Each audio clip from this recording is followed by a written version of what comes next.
আজকে আমরা পার্ট 4-এর 16 থেকে 20 পর্যন্ত প্র্যাকটিস করব। তো এখানে 16 অঙ্কটা আমরা করব। 16 অঙ্কটায় কি আছে দেখো। 16 অঙ্কটা করার আগে একটা জিনিস মনে রাখবে, ভিভিআই 16, 17 সেম অঙ্ক। এটা করার আগে এর আমি একটা উদাহরণ করে নেব, তাহলে কি হবে, আমার 16-র উপরে কি কনসেপ্টটা তোমার আরো ক্লিয়ার হয়ে যাবে। চলো শুরু করা যাক। তো এখানে 16 অঙ্কটা সিমিলার অঙ্ক, বাড়িতে উদাহরণে তোমাদের দেওয়া আছে প্রয়োগ 21-এ কি দেওয়া আছে, সুবীরবাবু চাকরি থেকে অবসর নেওয়ার সময় প্রাইভেট ফান্ড ও গ্র্যাজুইটি বাবদ এককালীন 6 লাখ টাকা। আরে স্ক্রিনটা কাজ করে না মাঝে মধ্যে, তো আজকে একটু নেটওয়ার্ক ইস্যুও আছে। তো দেখো, 6 লাখ টাকা পেলেন, 6 লাখ টাকা তিনি পাচ্ছেন। দেখো, ধরে নাও রিটায়ারমেন্টের সময় 6 লাখ টাকা পেলেন। ওই টাকা তিনি এমনভাবে ভাগ করতে চান, পোস্ট অফিস আর ব্যাংকে টাকাটা এমনভাবে ভাগ করতে চান যাতে তিনি প্রতি বছর সুদ বাবদ 34,000 টাকা পান। তো যদি তিনি পোস্ট অফিস দেখো ও ব্যাংকে সরল সুদের হারে, যদি পোস্ট অফিসে যদি 6% সরল সুদের হারে আর ব্যাংকে যদি 5% সরল সুদের হারে যদি তিনি 34,000 টাকা পাচ্ছেন মিশিয়ে নিয়ে, তাহলে তিনি কোথায় কত টাকা জমা রেখেছিলেন, ব্যাংকে আর পোস্ট অফিসে, এটা অঙ্কটাই বলা হয়েছে। সো দেখো, সিম্পলি এটা আরেকবার পড়ার চেষ্টা করো, আমি তোমাদেরকে বলে দিচ্ছি। দেখো, এখানে বলা হয়েছে যে সুবীরবাবু, দেখো সুবীরবাবু 6 লাখ টাকা, সুবীরবাবু 6 লাখ টাকা রিটায়ারমেন্টের সময় পেলেন। 6 লাখ টাকা থেকে তিনি ব্যাংকে আর পোস্ট অফিসে, ওকে, পোস্ট অফিসে, তো তিনি পোস্ট অফিসে 6% সরল সুদের হারে আর ব্যাংকে 5% সরল সুদের হারে এই 6 লাখ টাকাটাকে এমনভাবে ভাগ করে রাখলেন যে তিনি প্রতি বছর মিলিয়ে নিয়ে, দুটো মিলিয়ে নিয়ে এই 6% আর এই 6% আর এই 5% মিলিয়ে নিয়ে তিনি 34,000 টাকা পাবেন। সো বলা হয়েছে যে তিনি কত টাকা তাহলে রেখেছিলেন ব্যাংকে আর পোস্ট অফিসে। এখানে বলা হয়েছে যে এই টাকাটাকে তিনি কিভাবে ডিভাইড করেছেন, এই যে টাকাটা আছে এটাকে কিভাবে ডিভাইড করেছেন। তো এখান থেকে আমি যদি এমন ধরে নিলাম যে ব্যাংকের টাকাটা এক্স ধরে নিলাম আর পোস্ট অফিসের টাকাটা হয়তো আমি এই অ্যামাউন্ট মাইনাস এক্স ধরে নিলাম, এটা অ্যাকচুয়ালি হতে পারে। এই টাকাটা ধরে নিলাম, দেখো তাহলে আমি টাকা অ্যাকচুয়ালি পেয়ে গেলাম। তারপরে দেখো 5% সরল সুদের হারে আর পোস্ট অফিস থেকে 6% সরল সুদের হারে এই সুদ সহ পাচ্ছেন এই টাকাটা। বুঝতে পেরেছো তো? বলা হয়েছে তাহলে কত টাকা এই টাকাটাকে, তাহলে কিভাবে তাহলে এই টাকাটাকে তোমার ডিভাইড করেছে ব্যাংকে আর পোস্ট অফিসে, এটা তোমাকে বার করতে হবে। সো চলো এবারে এই অঙ্কটা ট্রাই করি।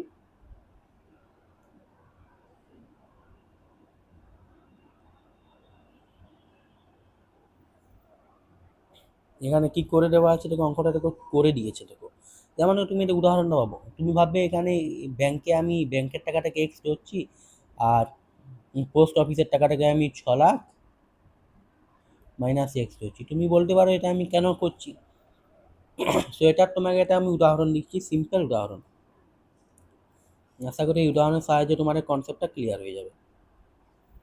সো দেখো পাবো রাম আর শ্যাম, ওকে, রামজি আর শ্যামজি। সো দেখো ভাবো, এখানে বলা হয়েছে যে এদের দুজনের কাছে মিলিয়ে নিয়ে 100 টাকা আছে, ওকে, ইনাদের দুজনের কাছে মিলিয়ে নিয়ে 100 টাকা আছে।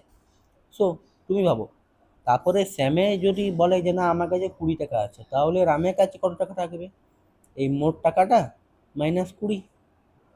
তাহলে তুমি বুঝে যাবে যে না, তাহলে রামজির কাছে 80 টাকা, শ্যামজির কাছে 20 টাকা আছে। আবার এমনি টাকা যদি বোঝা হয় যে তুমি আর তোমার বোন দুজনের কাছে 200 টাকা আছে। সো তুমি আর দেখো তোমার বোন। সো দেখো, বলা হলো যে তোমার কাছে হয়তো 80 টাকা আছে, তাহলে তোমার বোনের কাছে কত টাকা থাকবে বলো? আমি ধরে নিলাম তোমার কাছে 80 টাকা আছে, তাহলে তোমার বোনের কাছে কত টাকা থাকবে? ওটা বার করতে গেলে তুমি কি করবে বলো? 20 - 80, তাহলে এখানে বোঝা যাবে যে 120 টাকা আছে। আশা করি তোমরা এই কনসেপ্টটা বুঝে গেছো, যেটা আমি বার করছি। তাই এখানে যখন বলা হচ্ছে যে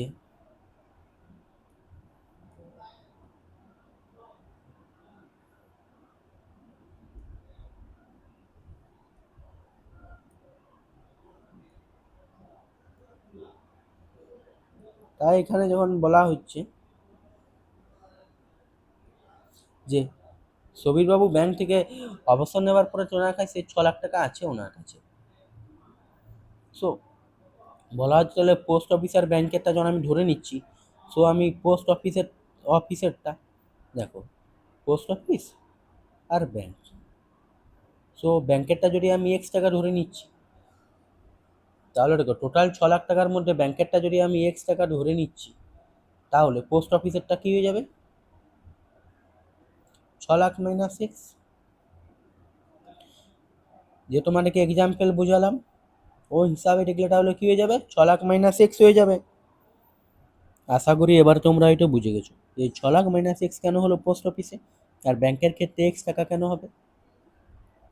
আর ব্যাংকেরটা যদি আমি টাকা ধরে নিচ্ছি, তাহলে পোস্ট অফিসেরটা কি হবে বলো তো?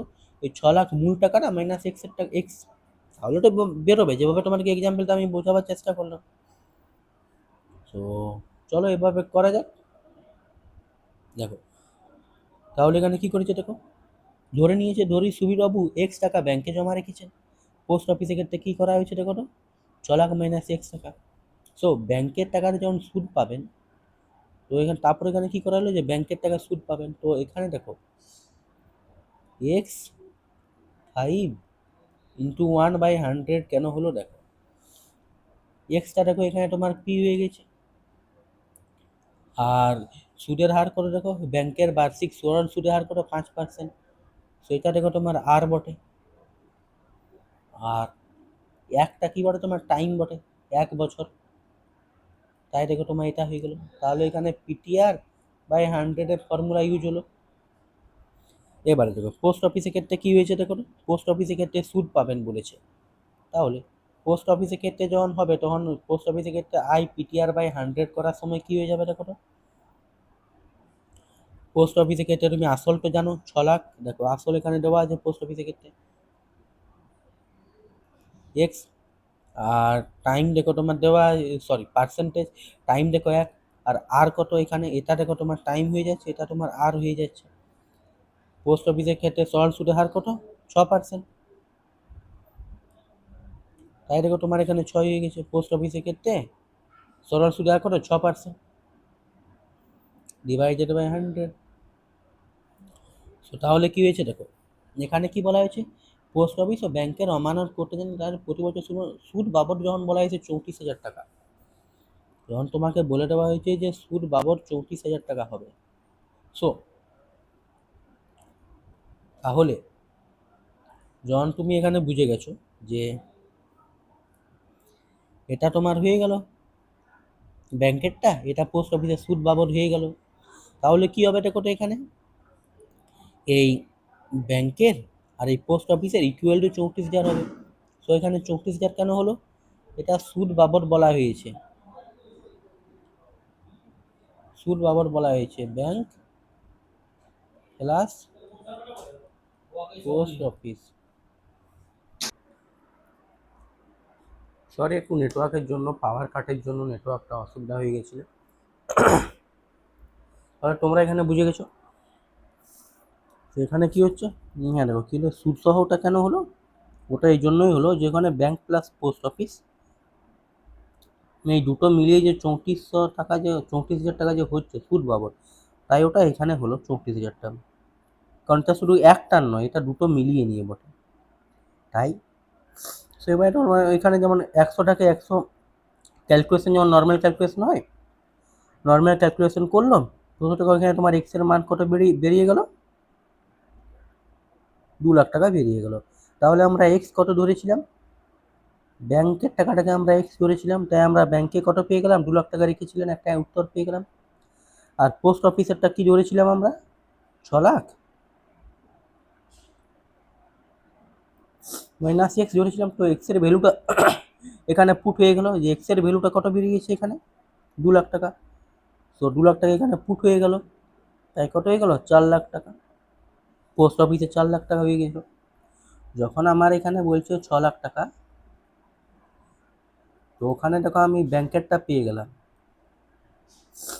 ব্যাংকের আমি কত পেয়ে গেলাম? 2 লাখ টাকা। তাহলে পোস্ট অফিসেরটা আমরা কি ধরেছিলাম? Minus x. তো এক্স এর ভ্যালুটা যখন এখানে বসে যাবে তখন কত হয়ে যাবে? 2 লাখ মাইনাস 6 লাখ কত হয়? 4 লাখ। আশা করি তোমরা এখানে ক্যালকুলেশনটা বুঝে গেছো। তো এবারে চলো আমরা অঙ্কের দিকে যাই। অঙ্কটা করতে গেলে তোমার কনসেপ্টটা আরও একটু ক্লিয়ার হয়ে যাবে। সো এখানে অঙ্কটা কি বলা হয়েছে দেখো। বলা হয়েছে যে ধরি অসলম চাচা কর্মক্ষেত্র থেকে অবসর নেওয়ার সময় 1 লাখ টাকা, কত? 1 লাখ টাকা পেলেন। তো ওই টাকার কিছুটা ব্যাংকে ও বাকিটা পোস্ট অফিসে জমা রাখেন। প্রতি মাসে সুদ বাবদ কি বলা হয়েছে? যে মোট 5400 টাকা পাচ্ছেন, প্রতি মাসে পাচ্ছেন, কিন্তু সরি প্রতি বছর সুদ বাবদ 5400 টাকা পাচ্ছেন। তাহলে বলা হচ্ছে যে ব্যাংকে আর পোস্ট অফিসে যদি সরল সুদের হার, ব্যাংকে সরল সুদের হার যদি 5% হয় আর পোস্ট অফিসে সরল সুদের হার যদি 6% হয়, তাহলে ইনি কোথায় কত টাকা জমা রেখেছিলেন। তো এখানে বলা হচ্ছে যে 1 লাখ টাকাটাকে কিভাবে ডিভাইড করা হয়েছে, যে ব্যাংক আর পোস্ট অফিসের মধ্যে কিভাবে ডিভাইড করা হয়েছে। যে ব্যাংক থেকে যদি 5% সরল সুদের হারে পাচ্ছেন টাকা আর পোস্ট অফিস থেকে 6% সরল সুদের হারে টাকা পাচ্ছেন, যে এই যে টাকাটা যে জমা করা হয়েছে এটাকে ডিভাইড করে কত টাকা এই সরি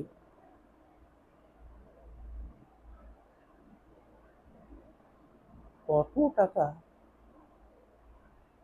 জমা, আর এখানেও কত টাকা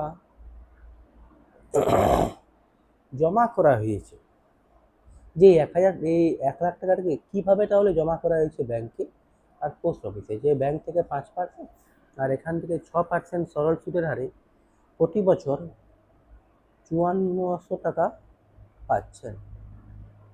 ওকে, প্রতি বছর 5400 টাকা পাচ্ছেন সুদ বাবদ। সুদ বাবদ সুদ বাবদ যদি 5400 টাকা পাচ্ছেন, তাহলে 1 লাখ টাকাটাকে কিভাবে ডিভাইড করে জমা করা হয়েছে ব্যাংকে আর পোস্ট অফিসে। যে এখান থেকে 5% আর এখান থেকে 6% সরল সুদের হারে 5400 টাকা পাচ্ছে। তাহলে আমাদের কী করতে হবে? প্রথমে সুদ বার করে নিতে হবে, তারপরে তোমার আসলটা বেরিয়ে যাবে। ওকে, সো অঙ্কটা করা যাক। এটা সেম টু সেম আগের এক্সাম্পলটার মতোই বটে। তোমরা চাইতে গেলে ভিডিওটা প্রিভিয়াসে গিয়ে নিয়ে আমার আগের এক্সাম্পলটা একবার দেখে নিতে পারো। তাহলে এবার আমি অঙ্কটা করাচ্ছি। আগের এক্সাম্পলটা মতোই সেম অঙ্ক, এমনকি তোমরা পজ করে একবার অঙ্কটা ট্রাই করতে পারো। যদি ট্রাই করে পেরে গেলে তাহলে এটা খুবই ভালো ব্যাপার, কারণ অঙ্কটা এটা মানে এটাই হবে যে তোমরা অঙ্কটা বুঝে গেছো। আর কোনো জিনিস যদি একবার যদি বুঝে যাও তাহলে ওটা করা ইজি হয়ে যায়। তো তোমরা একবার কনসেপ্ট যদি ক্লিয়ার হয়ে যায় তাহলে তো অঙ্কটা বুঝে যাবে। তাই তোমার কনসেপ্ট ক্লিয়ারের জন্য এখানে একবার তোমাদেরকে এক্সাম্পলটা করানো হলো। সো যদি তোমরা অঙ্কটা বুঝতে না পারছো একবার এক্সাম্পলটা দেখে আসো, তারপরে এটা আমি একবার তোমাদেরকে বুঝিয়ে দিলাম, এবার আমি অঙ্কটা করছি। ওকে, সো আমি এখানে তাহলে কী করব, ধরি আসলম চাচা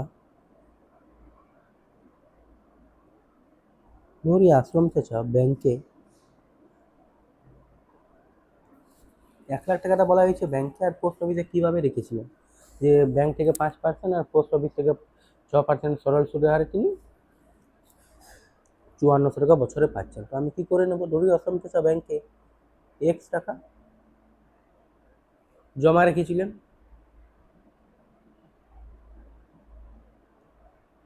ওকে, দেওরি অষ্টম চেঁচা ব্যাংকে এক্স টাকা জমা রেখেছিলেন। সো তাহলে পোস্ট অফিসে কত হবে,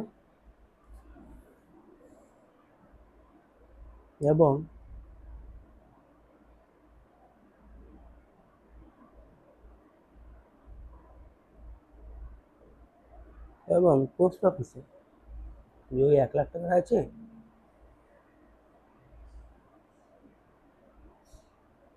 মাইনাস এক্স টাকা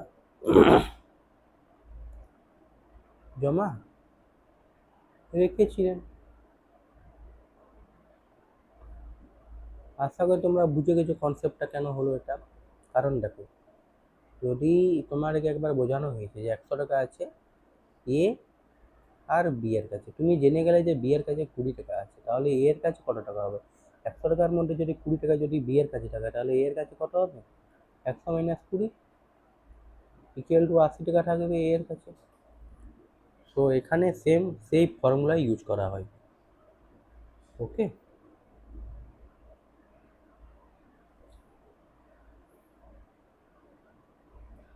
তো এক্ষেত্রে সেম করা হয়েছে। যদি ব্যাংকে ব্যাংকে এক্স টাকা থাকে, তাহলে পোস্ট অফিসে কত থাকবে? এই যে মোট টাকাটা যে আছে এখানে 1 লাখ টাকা মাইনাস এক্স টাকা জমা রেখেছিলেন।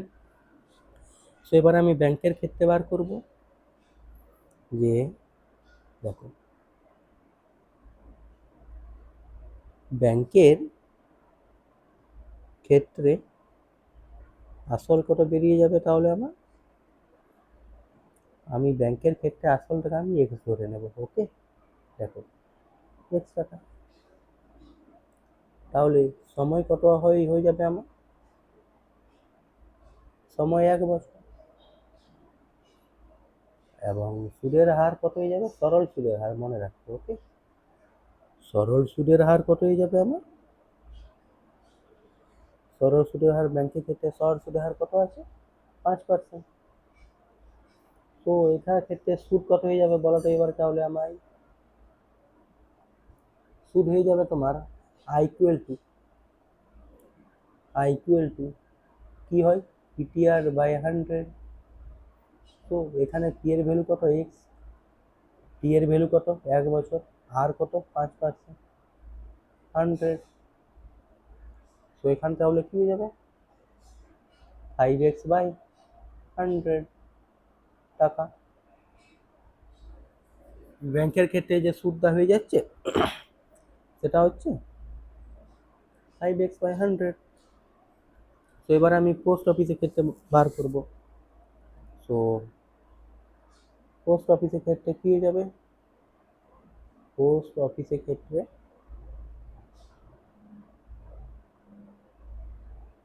পোস্ট অফিসের ক্ষেত্রে দেখো, পোস্ট অফিসের ক্ষেত্রে আসল পি ইকুয়াল টু কত হয়ে যাবে? দেখো, পোস্ট অফিসের ক্ষেত্রে আমরা কত বার করেছি? -x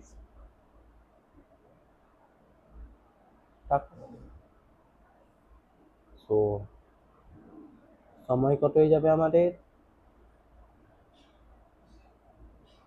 টি ইকুয়াল টু 1 বছর। আর সরল সুদের হার কত আছে পোস্ট অফিসের ক্ষেত্রে আমরা জানি?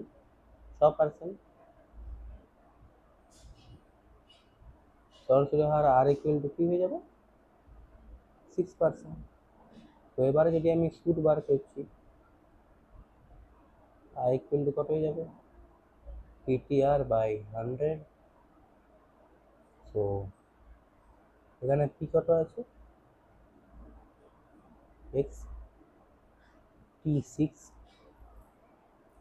আর আর টি হবে এখানে 1 হবে সময়টা 1 বছর। আর এখানে আমি আর এর ভ্যালুটা, এটা আমি আর এর ভ্যালুটা করলাম, ঠিক আছে? তো এটা একটু তোমরা বুঝে নিবে। ওকে,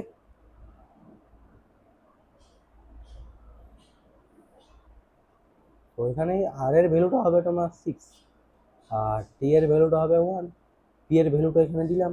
তো এটা একটু আমার আগে পরে হয়ে গেল, তাই তোমাদেরকে বোঝানোর জন্য করে দিলাম। Divided by 100। তো এখানে তাহলে এখানে কি হয়ে যাবে দেখো, এখানে যে 6 আছে এটা কি গুণ হয়ে যাবে এটা আর এটার সাথে, তাহলে কি হয়ে যাবে -6x বাই 100 টাকা। সো তাহলে এখানে আমরা এই পোস্ট অফিসের ক্ষেত্রেও পেয়ে গেলাম সুদটা। তো এবার তাহলে আমরা কি করব দেখো, এবারে আমরা করব শর্তানুসারে।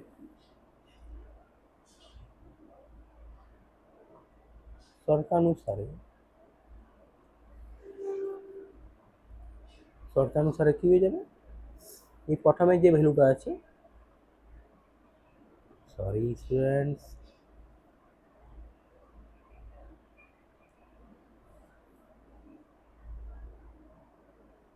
5x বাই 100 প্লাস এটা যে আছে, এটা কি আছে 6 lakh minus 6x divided by 100 equal to, এখানে আমাদের সুদে বাবদে কি বলা হয়েছিল যে প্রতি বছর সুদ বাবদ মোট 5400 টাকা পাচ্ছে। তো এখানে দেখো এটার ক্ষেত্রেও সেমই হবে, এটার ক্ষেত্রেও সুদ বাবদ হবে। তো দুটো মিলিয়ে যখন বলা হয়েছে, এখানে বলা হয়েছে প্রতি, দেখো অঙ্কটা ভালো করে পড়বে, কি বলা হয়েছে ব্যাংকে ও পোস্ট অফিসে জমা রাখেন এবং প্রতি বছর সুদ বাবদ 5400 টাকা পাচ্ছে, তো দুটোর থেকে পাচ্ছেন, তাই এখানে এখানে 5400 এখানে হবে। ওকে, তো এবারে তুমি যদি কমন নিয়ে নাও, এখানে 100 নিয়ে নিলে, এই ক্যালকুলেশনটা আশা করি তোমরা জানো হয়তো। তো এখানে কি হয়ে যাবে 5x plus 6 lakh minus 6x equal to 5400। এখানে অবশ্যই একটা বা সিম্বল দিয়ে দেবো। আবার দেখো, আশা করি তোমরা এই ক্যালকুলেশনটা বুঝে গেছো। এবারে কি হবে দেখো, এই 6x আর এই 5x যদি আমি মাইনাস করতে চাই তাহলে কি হবে আমার, বলো কি হবে, তাহলে দেখো 6 লাখ মাইনাস এক্স হয়ে যাবে, কারণ দেখো এটা আমি যোগের সিস্টেমে করছি, তাই এখানে কি হয়ে যাবে, এটা ভ্যালু বেশি আছে, এখানে 6x এর ভ্যালু বেশি আছে, 6x এর ভ্যালু তোমার মাইনাস বটে, তাহলে মাইনাস যখন তোমার আছে এখানে 6x এর ভ্যালু যখন তুমি জানছো যে তোমার মাইনাস বটে, তাহলে কি হয়ে যাবে, তোমার জানা তো অবশ্যই যে মাইনাসের ভ্যালুটা বেশি প্রাধান্য পাবে। আর এদিকে যখন 5400টা আছে তোমার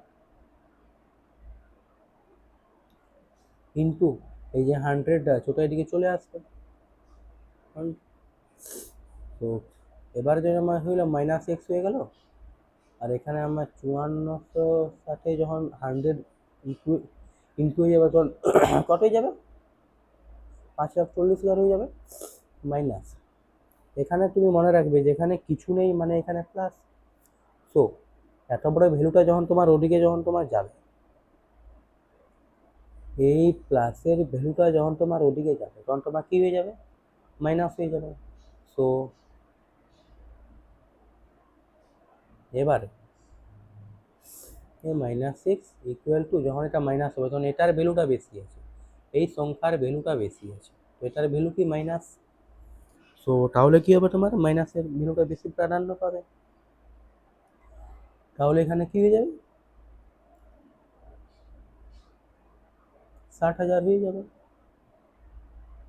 -60,000। তো এই মাইনাস আর এই মাইনাস কেটে যাবে, তাহলে এখানে আমি কি পেয়ে গেলাম,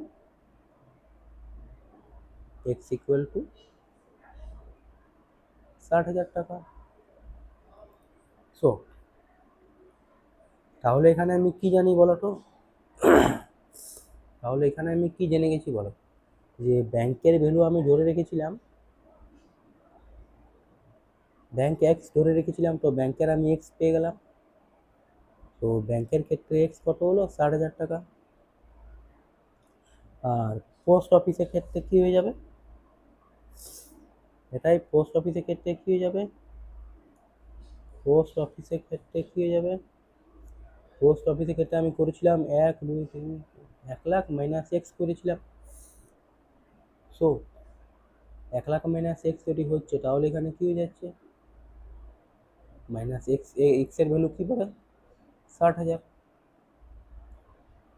তাহলে এখানে কত হয়ে যাবে, 40,000 টাকা হয়ে যাবে। দুটো অ্যান্সার পেয়ে গেলে, এটা একটা অ্যান্সার হয়ে গেল আর এটা একটা অ্যান্সার হয়ে গেল। তো ব্যাংক আর পোস্ট অফিসের মধ্যে এত টাকা জমা রেখেছিল। আশা করি তোমরা অঙ্কটা বুঝে গেছো, কারণ তোমাকে এক্সাম্পল একবার বোঝানো হয়ে গেছে। সেবার তোমরা অঙ্কটা একবার তোমাকে টাইম দিচ্ছি, স্ক্রিনশট নেবে, স্ক্রিনশট নিয়ে নাও। আর যদি বুঝতে চাও তাহলে বুঝে নাও, তবে 2 সেকেন্ড 10 সেকেন্ডের মধ্যে তোমাদেরকে টাইম দিচ্ছি স্ক্রিনটা দেখার জন্য।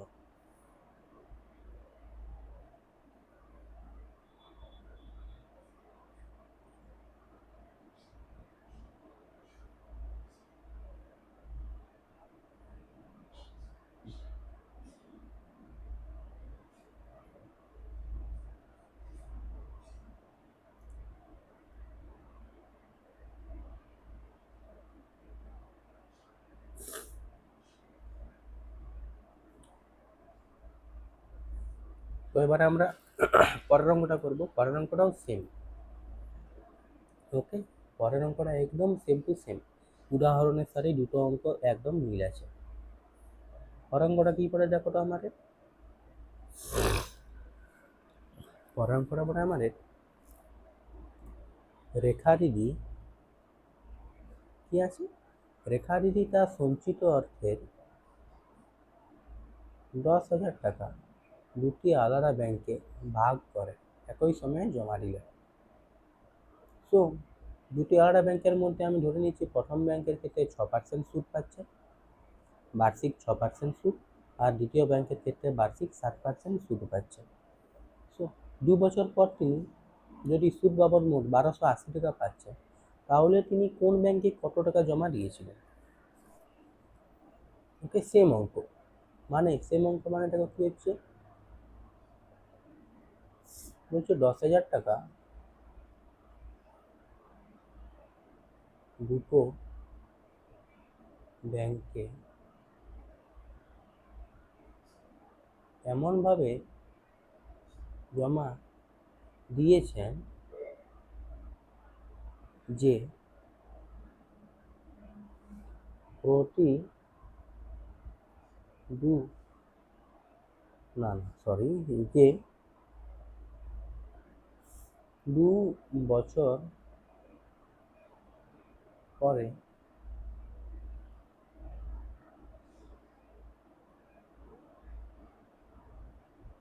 ফার্স্ট ব্যাংক আর সেকেন্ড ব্যাংক থেকে,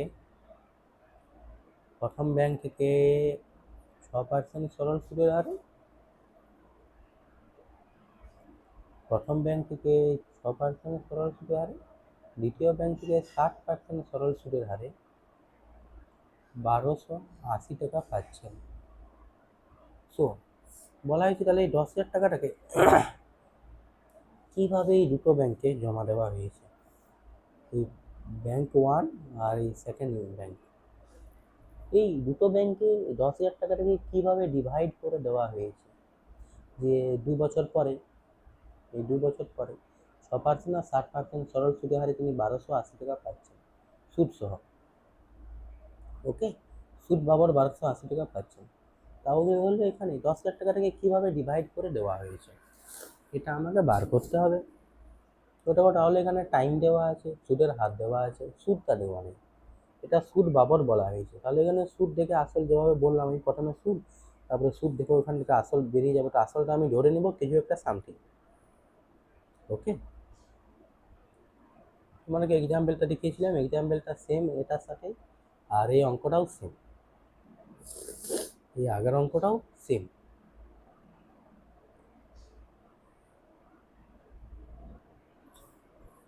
সেখানে আমি কি করব,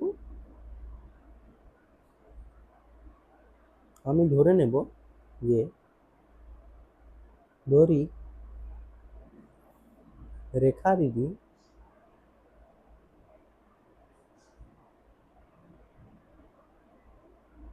রেফারিরি প্রথম ব্যাংকে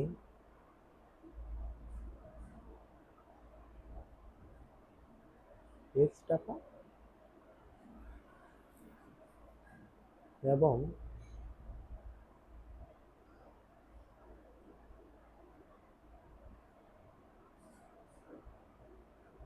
দ্বিতীয় ব্যাংকে 10,000 মাইনাস x টাকা জমা রেখেছেন।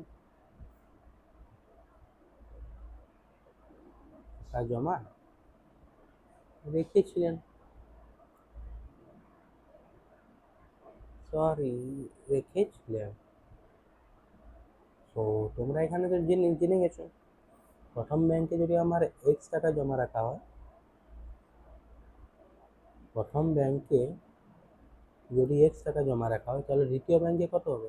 যে যখন আমি ধরে নিলাম যে প্রথম ব্যাংকে 1 টাকা আছে, তখন মোট যে ধনটা আছে ওটার মাইনাস হয়ে যাবে এক্সটা, তাহলে তোমার দ্বিতীয় ব্যাংকেরটা। তাই দ্বিতীয় ব্যাংকে 10,000 মাইনাস এক্স হলো। এটা তো তোমাদেরকে ফর্মুলা বা সূত্রটা আগেই তো বলে দিয়েছিলাম।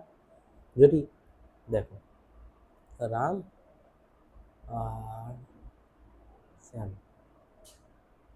রামজি শ্যামজি, তো এনারা দুজনের কাছে যদি কম্বাইন করে যদি 100 টাকা থাকে, তো আমি যদি ধরে নিলাম যে রামজির কাছে 50 টাকা আছে, তাহলে শ্যামজির কাছে কত থাকবে?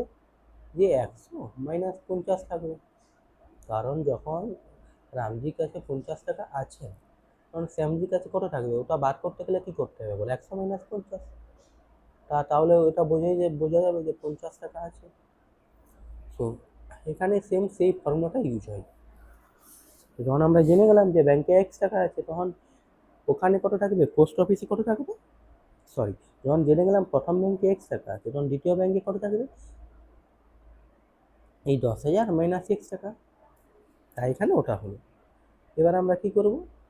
প্রথম ব্যাংকের ক্ষেত্রে আমরা আসল বার করব। ওকে, প্রথম ব্যাংকের ক্ষেত্রে আসল,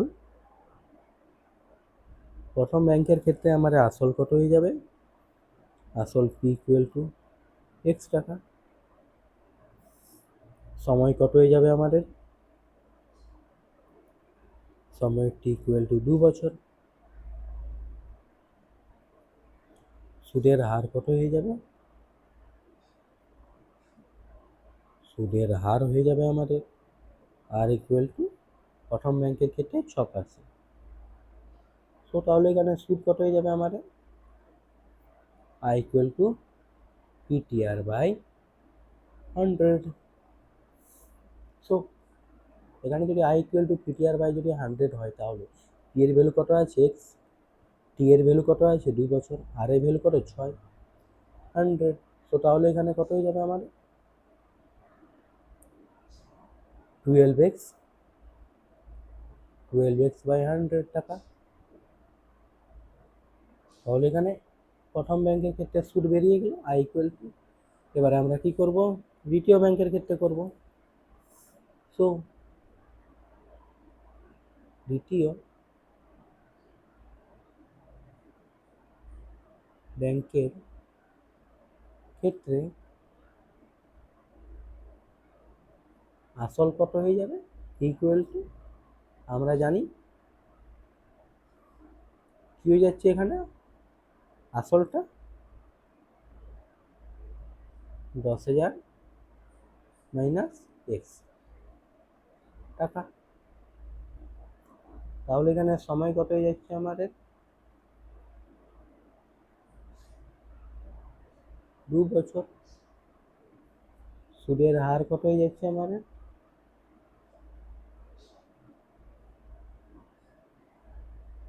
আর ইকুয়াল টু কত হয়ে যাচ্ছে আমাদের? 7%। তাহলে এখানে আমাদের সুদ কত হয়ে যাচ্ছে?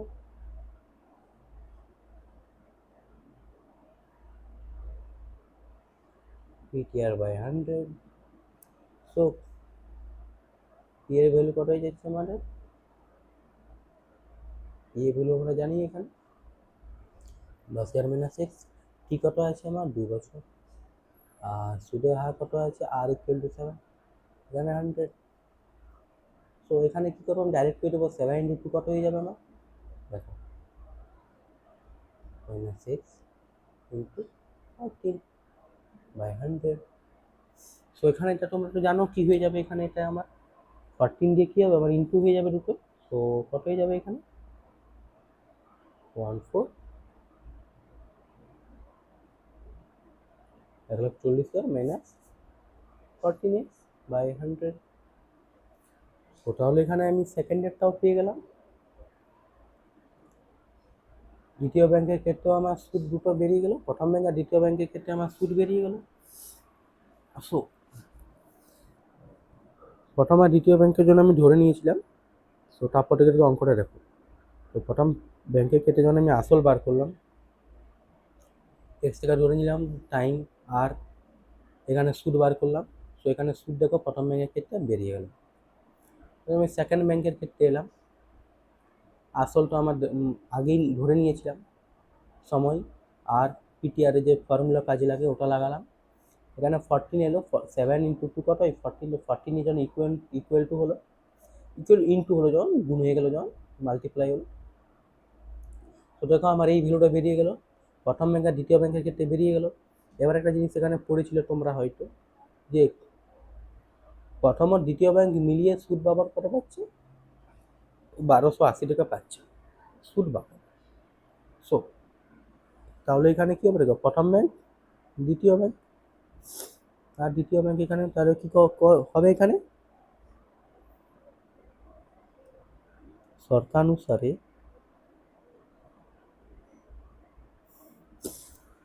শর্তানুসারে 12x/100 plus 1,40,000 minus 14x/100 equal to 1280। তো এখানে যদি আমি 100 জন্য নিচে নিয়ে নিই, তো এখানে কী হয়ে যাবে তাহলে আমার 12x প্লাস 100 কেটে যাবে।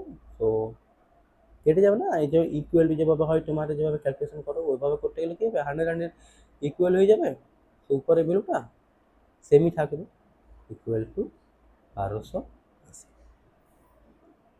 এখানে অবশ্যই একটা বাড়িয়ে দেবে। ওকে, এখানে কী হবে 12x প্লাস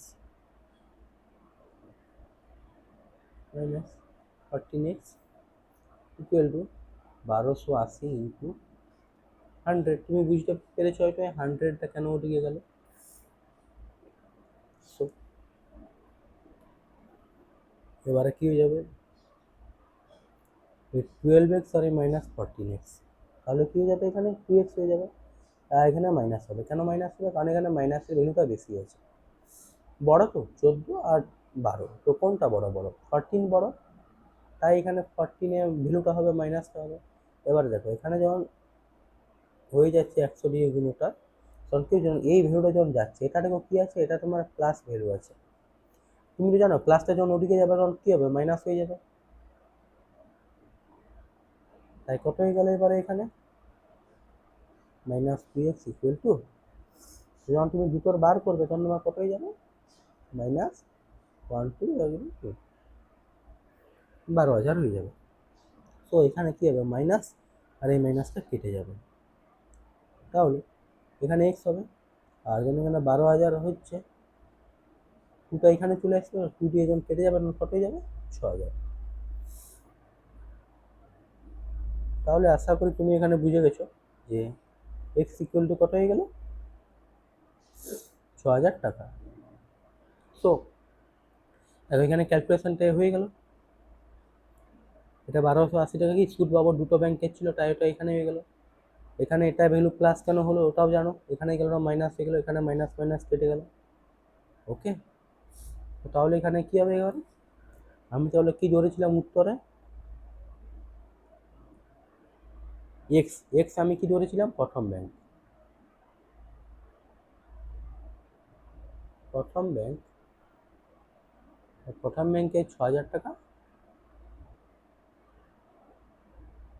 আর দ্বিতীয় ব্যাংকে কত হয়ে যাবে?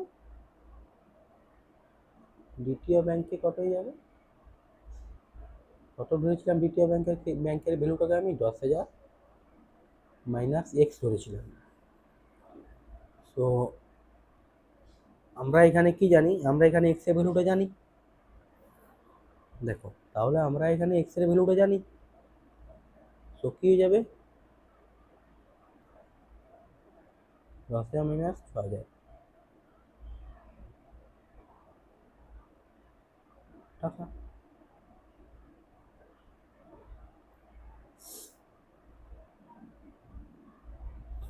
সো যখন অঙ্কই করবো তখন আমরা ওখানে এটা করবো না, ঠিক আছে? তো এই লাইনটা আমরা বাদ দিয়ে দেবো। ওটা তোমার কমন সেন্স, ওটা তোমরা এতদিন অঙ্ক করছো, ওটা তোমরা বুঝে যাবে। তো আবার তোমরা যদি করতে চাও তাহলে তোমরা করতেও পারো। এটা তোমার আমি বোঝাবার জন্য বললাম যে এখানে এটা কেন হলো, 10,000 মাইনাস 6,000 কেন হলো? কারণ আমি এক্স কি ধরেছিলাম বলো? প্রথম ব্যাংকের ভ্যালু আমি এক্স ধরেছিলাম, তাই এক্স এর ভ্যালু এখানে বসে গেল। আর দ্বিতীয় ব্যাংকের ভ্যালু আমি কত ধরেছিলাম? 10,000 মাইনাস এক্স ধরেছিলাম, তাই কি হলো বলো? এক্স এর মান বসাইয়া এক্স এর মান বসাইয়া তাই পরীক্ষায় করলে কিন্তু এটা লিখে দিতে হবে তোমাদেরকে, আর নইলে তোমরা এটা ডাইরেক্ট করতে পারো। 10,000 মাইনাস 6,000 এটা অ্যান্সার। সো একটা তুমি উত্তর পেয়ে গেলে, ফার্স্ট অ্যান্সার, আর এটা একটা অ্যান্সার হয়ে গেল, সেকেন্ড অ্যান্সার। তোমরা অঙ্কটা যদি দেখতে চাও ওটা একবার দেখে নাও, টাইপিং করার জন্য বা খাতায় লেখার জন্য।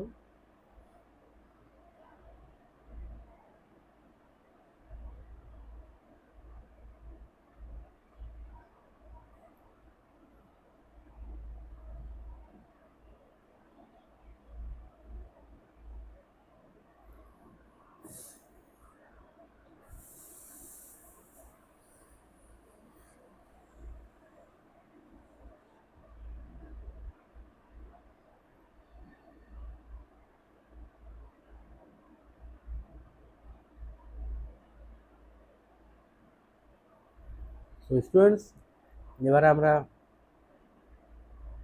পরের অঙ্কটার দিকে যাব। আজকে একটু ইস্যু হচ্ছে, তো মাঝে ইস্যু হলে একটু কোঅপারেট করে নেবে, ওকে? করবো। তো 18 অঙ্কটা কি আছে দেখো, এখানে বলা হয়েছে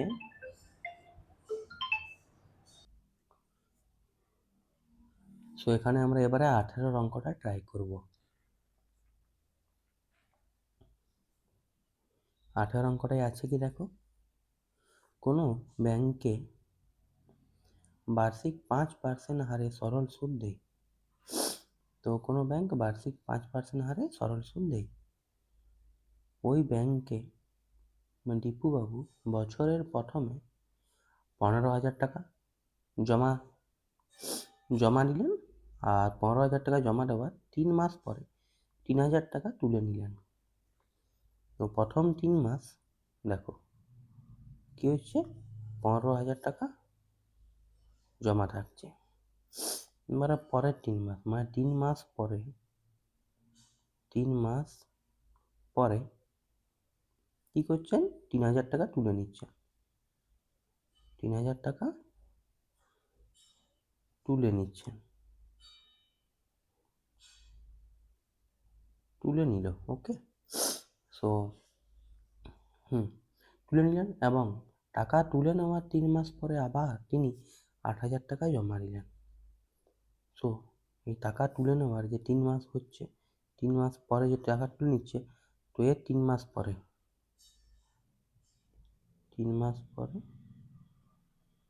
8,000 টাকা জমা নিলেন।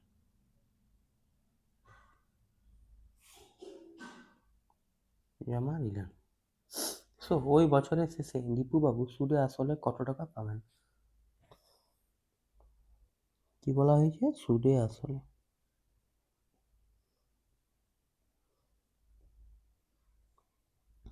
আসলে কত টাকা তাহলে পাবেন? সো দেখো, এখানে আমার আর দেওয়া আছে, কত? 5%। এবারে আমাকে আয়টা বার করতে হবে। আয় বার করতে হবে। সময় দেখো টি ইকুয়াল টু দেওয়া আছে 1 বছর। সরি, এখানে সময়টা 1 বছর দেওয়া নেই, এখানে সময়টাকে তোমাকে একটু বার করে নিতে হবে। ঠিক আছে, দেখো 3 মাস করে করে দেওয়া আছে। সো 3 মাসকে যদি তুমি বছর হিসাবে করতে যাও তাহলে কি হবে বলো?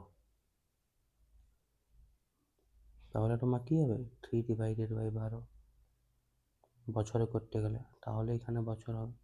তো সময়টা তোমার একটু বার করে নিতে হবে, সময়ের খেলটা এখানে অঙ্কটাই আছে। আর আসল তো দেখছো প্রতিবার চেঞ্জ হচ্ছে। তো দেখো তোমার এই অঙ্কটা এবার ডিটেলভাবে বুঝাচ্ছি। দেখো কি আছে অঙ্কটা, দেখো প্রথম 3 মাস দেখো ওই ব্যাংকের টিপুবাবু প্রথম 15,000 টাকা কী করছেন জমা দিচ্ছেন। সো দেখো এভাবে আমরা এইভাবে করছি। ঠিক আছে, বছরে এটা প্রথম মাস, দ্বিতীয় মাস, তৃতীয় মাস, চতুর্থ মাস, পঞ্চম, ষষ্ঠম, সপ্তম, এভাবে ডট ডট করে দেখো 12 মাসের বছর হয়।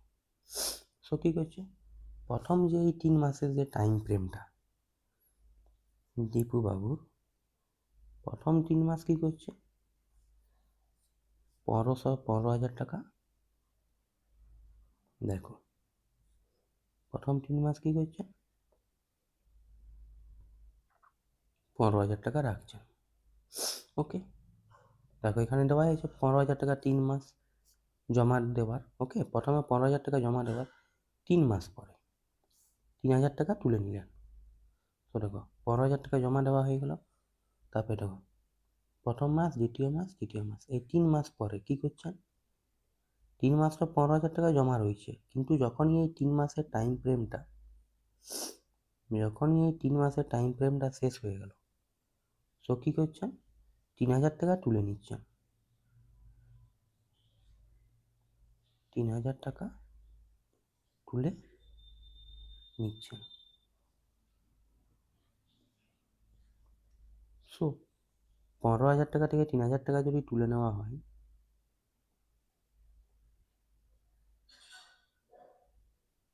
তাহলে কত হবে 12,000 টাকা থাকছে। সো তারপরে কী করছে এই 3 মাস 15,000 টাকা জমা দেওয়া 3 মাস পরে যখন 3,000 টাকা তুলে নিলেন, তারপরে টাকা তুলে নেওয়ার 3 মাস পরে আবার তিনি 8,000 টাকা জমা দিচ্ছেন। সো প্রথম 3 মাস তো 15,000 টাকা থাকছে, তারপরে প্রথম 3 মাস 15,000 টাকা রাখার পরে 3 মাস তো রেখে নিলেন, তারপরে সো দেখো তাহলে 15,000 টাকা 3 মাস থাকছে। আর দেখো 3 মান্থ, সো 15,000 টাকা 3 মাস থাকার পরে সেই 3 মান্থের টাইম ফ্রেমটা যখনই শেষ হচ্ছে, কী করছে 3,000 টাকা তুলে নিচ্ছেন। তাহলে যে টোটাল যে 15,000 টাকাটা আছে, ওটার থেকে 3,000 টাকা চলে গেলে কত হয় 12,000 টাকা। তাহলে এখন দীপুবাবুর কাছে কত আছে 12,000 টাকা। সো 12,000 টাকা আছে। এবারে কী করছে এই 12,000 টাকা যখন তুলে নিল, তখন এরপরে আবার যে 3 মাস আসছে, তো 3 মাস কত হচ্ছে টাইম ফ্রেমটা 4 month, 5th month, 4 month, 5th month, 6th month. So এই 3 মাস পরে কী করছে আবার 8,000 টাকা জমা দিচ্ছে। 8,000 টাকা জমা দিলেন। তাহলে কি হচ্ছে, তাহলে টোটাল তাহলে এর আগে কত আছে আমার দেখো 12,000 টাকা। সো 12,000 প্লাস 8,000, তাহলে এখন তাহলে টোটাল কত টাকা আছে বলো 20,000 টাকা। আশা করি তোমরা বুঝে গেছো। তাহলে এর সময় ফ্রেমটা কত হবে দেখো, তাহলে যে 20,000 টাকা কত মাস পরে হচ্ছে দেখো 3 মাস পরে কী করছে এখানে 8,000 টাকা আবার জমা দিচ্ছেন তুলে নেওয়ার এই টাকা 3,000 টাকা তুলে নেওয়ার 3 মাস পরে। সো প্রথম মাস, দ্বিতীয় মাস, তৃতীয় মাসে 3 মাস পর 6 মাস, 4 number month, 5th month, 6th month. So এবার দেখো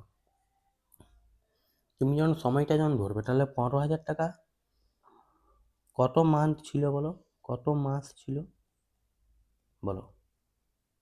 3 মাস। দেখো 15,000 টাকা ছিল 3 মাস। ভাবলো এই 3 মাস পরে 15,000 টাকা 3 মাস পরে রেখে নেবার পরে কি করলো, 3,000 টাকা তুলে নিল। তো যদি 15,000 টাকা যদি 3,000 টাকা মাইনাস হলো না 12,000 টাকা, কত মাস থাকবে? ওটা তো সেই 3 মাসই থাকছে না। দেখো এই 3 মাস পরেই তো, তাহলে এর টাইম ফ্রেমটাও কত হবে? টাইম কত হবে এখানেও তাইলে? 3 মাস। বুঝতে পেরে গেছো? এবারে 3,000 টাকা যখন তুলে নিল, 15,000 টাকা 3 মাস জমা রাখার পরে যখন তুলে নিল, যখন 3,000 টাকা, তখন 12,000 টাকা হয়ে যাচ্ছে। তাহলে 12,000 টাকাটা এখন পর্যন্ত কত মাস থাকছে দেখো, 3 মান্থেই থাকছে তো। এই 12,000 টাকা 3 মাস পরে সো কত হচ্ছে দেখো, 4, 5, 6, 8,000 টাকা জমা দিলাম। সো 8,000 টাকা জমা দিতে গেলে কত হচ্ছে, তার আগে কত টাকা ছিল? 12,000 টাকা প্লাস 8,000, 20,000 টাকা হচ্ছে। তাহলে এই 20,000 টাকাটা কত মাস থাকছে দেখতে গেলে? 20,000-এর আগে তাহলে কতগুলো মাস আছে? 20,000 টাকারও 3 মাস পরে দেখো কি করছে, 3 মাস পরে 20,000 টাকা, সরি 8,000 টাকা অ্যাড করছে। তাহলে দেখতে গেলে এটা কত টাইম ফ্রেম পর্যন্ত থাকলো? বলো তাহলে এবারে। প্রথম মান্থ, দ্বিতীয় মান্থ, তৃতীয় মান্থ, চতুর্থ, পঞ্চম, ষষ্ঠম। তাহলে এটা এখানে টাইম ফ্রেমটা 20,000 টাকার তাহলে কতদিন পর্যন্ত টিকেছে দেখতে গেলে? আগের 3 মাস তো পেরিয়ে নিয়ে এসেছে না, ডাইরেক্ট তো 3 মাস পরে আমি মেনে নিচ্ছি, আবারও তুলে নেওয়া 3 মাস পরে তোমার অ্যাড করলো। কিন্তু যদি দেখা যায় তাহলে প্রপার এই টাকাটা কত মাস পর্যন্ত, কত মাস টাইম নিয়েছে দেখো। প্রথম মান্থ, দ্বিতীয় মান্থ, তৃতীয়, 1 মিনিট স্টুডেন্টস, দেখো ফার্স্ট মান্থ, দ্বিতীয় মান্থ, তৃতীয়, চতুর্থ, পঞ্চম, ষষ্ঠম। তাহলে এখানে টাইম ফ্রেম কত হবে? 6 মান্থ। দেখো তাহলে এখানে দেখো আমি আসল পেয়ে গেছি। দেখো তাহলে একটা পেয়ে গেলাম 15,000 টাকা 3 মাস। তো এই 3 মাসটাকে বছর করতে গেলে কত হবে? 3/12 বছর। এবারে দেখো 12,000 টাকা আছে এখানে। সো এখানে তো তুমি দেখে নিয়েছো, সেকেন্ড 12,000 টাকা কত, 3 মাস। তো এটাকেও যদি বছর করতে যাই আমি, তাহলে কত হবে? 3/12 বছর। তারপরে 20,000 টাকার ক্ষেত্রে কত পেয়ে গেছো তুমি? দেখো 3টা তাহলে আমি আসল পেয়ে গেলাম, টাইম দেখো পেয়ে গেলাম 6 মান্থ। সো তাহলে এবার আমি অঙ্কটার দিকে করব। সো তাহলে এবার অঙ্কটা কী হবে দেখো।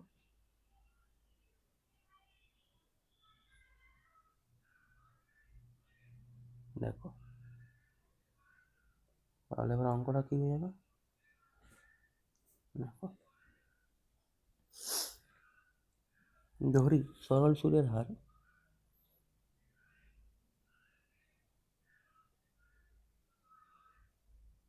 ধরি ব্যাংকে ব্যাংকে বার্ষিক সরল সুদের হার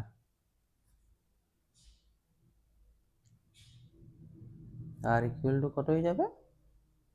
5%। ওকে, তাহলে এবার আমি কি করব দেখো। এবারে দেখো 15,000 টাকা, 15,000 টাকার 5% সরল সুদের হারে, 15,000 টাকার 5% সরল সুদের হারে 3 মাসের সুদ কত হচ্ছে তাহলে?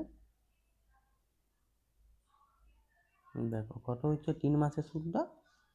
I equal to PTR divided by 100। So এখানে পি কত আছে বলো আসল? 15,000 টাকা। টাইম কত আছে? 3 মাস। সো 3 মাস থেকে এখানে বছর করবো তখন কী হবে 3/12 ইন্টু আর কত আছে 5% ডিভাইডেড বাই 100, রুটো জিরো কেটে গেল, 3 থেকে কেটে যাবে 4, তো এখানে 4 থেকে কাটতে গেলে কত হবে 75।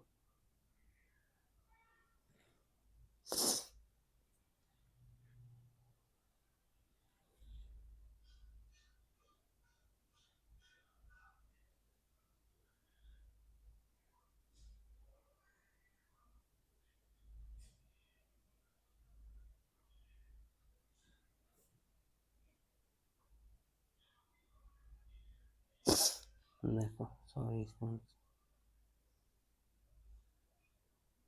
দেখো 2 দুগুণে 4 আর 7 দুগুণে 14, 10, 5 দুগুণে 10। এবারে কী হয়ে যাবে দেখো, যখন অঙ্কটা হবে 75 ইন্টু 5/2, তো কত হয়ে যাবে দেখো 75 ইন্টু 5/2। সো এটাকে যদি করা হয় 75 ইন্টু 5 কত হচ্ছে 375 ভাজিত 2, তাহলে কত হবে 187.5। দেখো তাহলে আমি একটা এখানে পেয়ে গেলাম 15,000 টাকা সুদের হারটা পেয়ে গেলাম। এবারে দেখো সেম এখানে এবারে কী হবে 12,000-এর মধ্যে এবারে হবে 12,000 টাকা যে তোমার ছিল টাকার 5% সরল সুদের হারে 3 মাসে সুদ কত হচ্ছে PTR 100। এখানে এখানে কী হয়ে যাবে তাহলে পি কত আছে আমার 12,000, টি কত আছে সেই 3 মাসই আছে, ওটা বছর করতে গেলে 3/12 হয়ে যাবে। আর কত আছে 5%, 100, রুটো জিরো কেটে যাবে, তো এখানে কী হয়ে যাবে দেখো 10 হয়ে গেল। তাহলে 3 5 15 ইন্টু 150 টাকা। ওকে, সেকেন্ড দেখো আমি পেয়ে গেলাম। তারপরে আমার কী আছে দেখো, অঙ্কটা তোমাদেরকে যেহেতু করিয়ে দিয়েছি, দেখো কনসেপ্ট তোমাদেরকে বুঝিয়ে দিয়েছি। প্রথমে 15,000 বেরোবে, তবে 12,000-এ বার করতে হবে 20,000, 20,000-এর ক্ষেত্রে কত হবে 6 মাস হবে, কারণ 20,000 আসতে গেলে কতগুলো মাস টোটাল পার হয়ে নিয়ে আসছে দেখো, প্রথম মাস, first, second, third, fourth, fifth, sixth, তাহলে এটা 6 মান্থের হবে 20,000-এরটা। এবারে কী হবে দেখো, 20,000 টাকার 5% সরল সুদের হারে 6 মাসে সুদ কত হচ্ছে I ইকুয়াল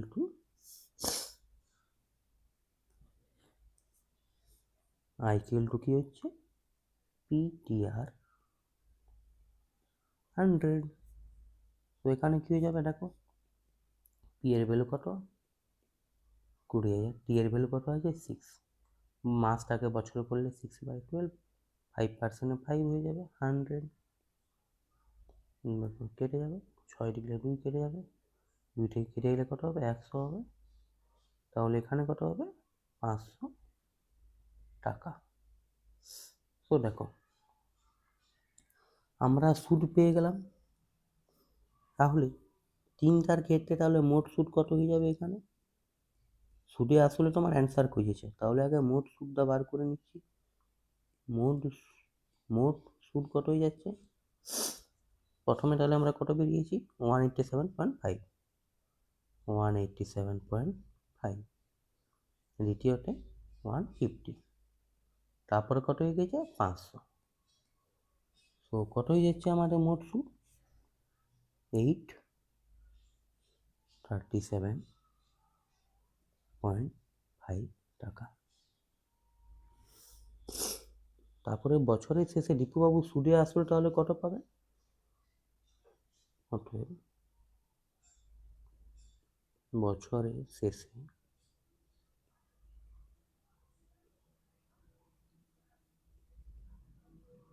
দীপুবাবু সুদে আসলে কত টাকা পাবেন? সুদে আসলে মানে কি? সুদ প্লাস আসল। সো সুদ এখানে কত আছে? এখানে আসল কত হবে? আসল হবে তোমার 20,000 টাকা। সো কত হয়ে যাবে? 20,837.5 টাকা। সো এটা হয়ে যাবে উত্তর। এবার তোমরা বলতে পারো যে এখানে সুদ আমি বার করলাম, যেহেতু আমাকে এখানে জিজ্ঞেস করা হয়েছিল যে ওই বছরের শেষে দীপুবাবু সুদে আসলে কত টাকা পাবেন, কিন্তু এখানে আসলটা 20,000 কী করে এলো তোমরা জিজ্ঞেস করতে পারো। আসলটা আমরা কি করলাম দেখো, যখন বললো প্রথমে ওই বছরে দীপুবাবু বছরের পর যখন 15,000 টাকা জমা দেওয়ার 3 মাস পরে 3,000 টাকা তুলে নিলেন, এবং টাকা তুলে নেওয়ার 3 মাস পরে আবার তিনি 8,000 টাকা জমা দিলেন। সেখানে আমরা অঙ্কটা দেখো সেভাবেই করলাম।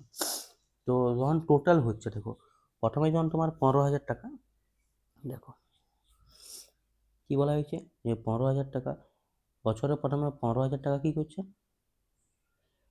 দেখো বছরে প্রথমে 15,000 টাকা কী করছেন, রাখছেন। বছরে প্রথমে 15,000 টাকা কী করছেন, রাখছেন। তারপরে 3 মাস পরে 3 মাস পরে কী করছেন, 3,000 টাকা তুলে নিচ্ছেন। সো তাহলে কী হয়ে যাবে, এখানে 3 মাস পরে যখন 15,000 টাকা তুলে নিচ্ছেন, 3,000 টাকা তুলে নিচ্ছেন, তাহলে আসল কত থাকবে বলো? 12,000 থাকবে। ওকে, তাহলে এই 15,000 টাকাটা কতদিন থাকছে বলো? যখন এখানে বলা হচ্ছে 3 মাস পরে 15,000 টাকা জমা দেওয়ার 3 মাস পরে 3,000 টাকা তুলে নিচ্ছেন, সো তাহলে এই 15,000 টাকাটা ওই যতদিন না তুলছে 3 মাস পর্যন্ত থাকছে, তাহলে এটারও 3 মাস থাকছে। আর এটা যখন 3 মাস যখন কমপ্লিট হয়ে যাচ্ছে তখন কী করছেন, 3,000 টাকা তুলে নিচ্ছেন। সো তাহলে এখানে হয়ে গেল। আর এই তুলে নেওয়ার 3 মাস পরে আবার এই তুলে নেওয়ার 3 মাস পরে 8,000 টাকা জমা রাখছেন, জমা রাখেন। সো তাহলে এখানে কী হবে, 12,000 প্লাস 8,000 টাকা যখন জমা রাখছে, তাহলে এখানে আসল কত হয়ে যাবে, 20,000 টাকা হয়ে যাবে। তাহলে এখানে সময়টা কি হচ্ছে দেখো, প্রথম 3 মাস পর্যন্ত, তাহলে এখানে তোমরা বোঝো একটু দেখো,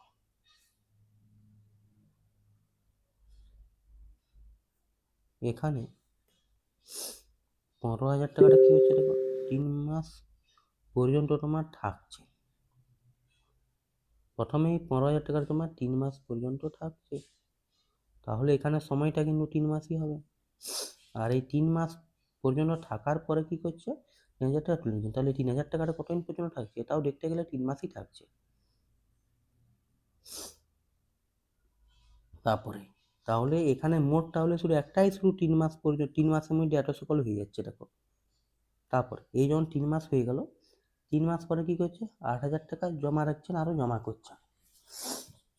এবারে 3 মাস পরে আবার 8,000 টাকা কি করছেন, জমা করছেন। তাহলে এখানে ক্ষেত্রে এটা কত মাস পরে তাহলে এই 20,000 টাকাটা হচ্ছে বলো, আগের 3 মাস প্লাস 3 মাস, তাই 6 মাস হয়ে যাচ্ছে। বুঝতে পেরেছো তো? 20,000-এর ক্ষেত্রে তোমার 6 মাস টাকা কেন, 6 মাস কেন হচ্ছে। সো তারপরে যখন তুমি 6 মান্থটাকে বছরে করবে তখন 6/12 হয়ে যাবে বছরে করতে গেলে।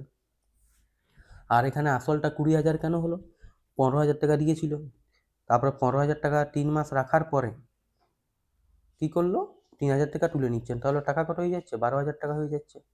সো হয়ে গেল এই মানে তাহলে টোটাল 15,000 টাকা জমা করা, 3 মাস পরে 3,000 টাকা তুলে নিচ্ছেন, তাহলে এটারও 3,000 মাস থাকছে, এটাও 3 মাস থাকছে। আর এই 3,000 টাকা তুলে নেওয়ার সময় টাকা কত হচ্ছে, 12,000 টাকা হয়ে যাচ্ছে। আর এই 12,000 টাকা তুলে নেওয়ার 12,000 টাকা যখন রয়ে যাচ্ছে, ব্যাংকের অ্যাকাউন্টে যখন বেঁচে থাকছে তখন 8,000 টাকা জমা করছেন 3 মাস পরে, সেটা হলে আসলটা কত হয়ে যাবে বলো? 12,000 প্লাস 8,000 তো 20,000। তাই তোমার ওখানে আসলটা কত হলো? যখন সুদে আসলে যখন সুদ প্লাস আসল হলো তখন কি হচ্ছে? তখন তোমার 20,000 টাকা হচ্ছে। তাই ওখানে আসল 20,000 হলো। আর তোমরা সময়ের ক্যালকুলেশনটা তো বুঝে গেছো, এখানে অঙ্কটাকে সেটু ঘুরিয়ে নিয়ে দিয়েছে। তাই এখানে কত হয়ে গেল? সুদে আসলে 20,000 এখানে এলো আবার। আশা করি তোমরা এটা বুঝে গেছো। তো এবার আমরা 19-এর অঙ্কটার দিকে যাব। একবার এই অঙ্কটা দেখে নাও। দেখো, বার্ষিক সরল সুদের হার তো জানি এখানে 5% হবে। 15,000 টাকা 3 মাসের সুদ। দেখো, তারপরে এটা 12,000 টাকা, আর এটা 20,000 টাকা। তারপরে মোট সুদ আমরা বার করলাম, আর মোট সুদ বার করার পরে সুদে আসলে বার করলাম। সুদে আসলে মানে কি হয়? সুদ প্লাস আসল। আশা করি তোমরা এই অঙ্কটা বুঝে গেছো। এবার আমরা পরের অঙ্কটার দিকে ট্রাই করি।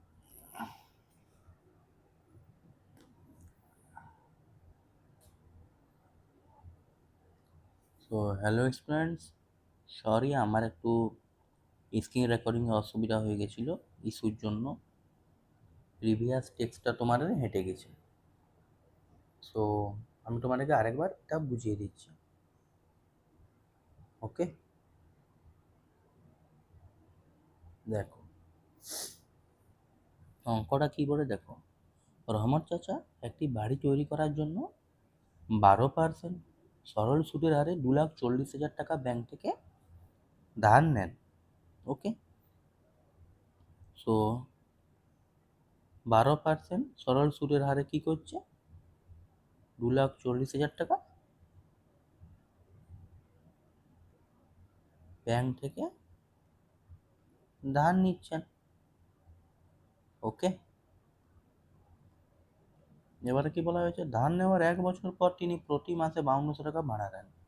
ঘরটা একটু কাউকে ভাড়া দিলেন।